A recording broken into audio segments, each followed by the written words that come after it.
Hello guys, I'm Mommy Cheryl ng Kusina ni Cheryl and please subscribe for more videos. Thank you.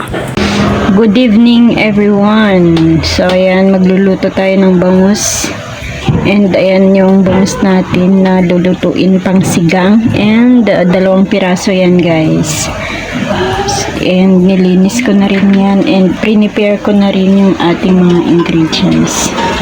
Yung ating sibuyas at yung luya. Ayaw kasi nasawa ko yung lagyan pa natin ng bawang yung ating isda.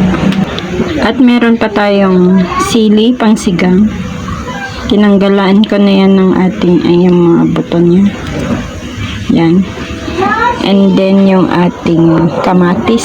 So isang piraso lang yan guys na malaki na hiniwa-hiwa ko na maliit. Kasi mahal ng kamatis ngayon, 95 ang per kilo. Isasalang na natin yung ating casserole. And then igigisa na natin. So maglalagay na tayo ng ating mantika. Okay na ba? Ay, hindi pa nabuksan. Excited. Ayan, tabingi. Painitin lang muna natin yung ating mantika. So ayan, lagay na natin yung ating luya. Tabingi yung ating lutoan. Sira na kasi yung lata niya. Lalagyan ng kusot. And then yung ating sibuyas.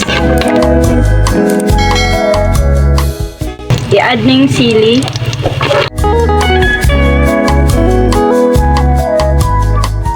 Yung ating kamatis.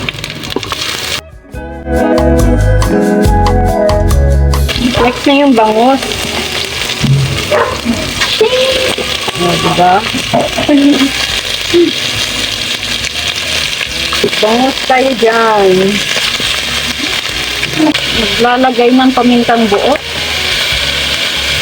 Ating asin. Ating suka.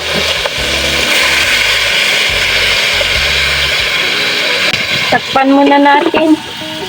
Lagay pala tayo dito ng tak. Ajinomoto. And pinasingaw ko muna yan guys pala ng 1 minute bago ko lagyan ng tubig.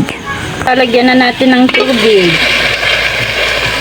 Nangangamoy na yung ating ulam.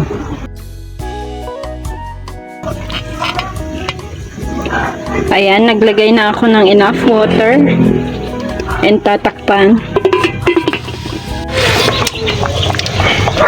Okay na ba? Meron na pong suka yan, pero lagyan mo na.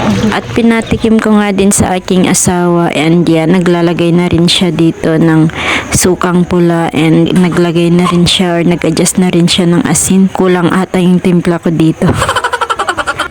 So, ayan na nga mga sis ang aming ulam na sinigang na bangus and maraming salamat sa panonood at sana nagustuhan niyo po ang aking video sa ngayon and God bless everyone.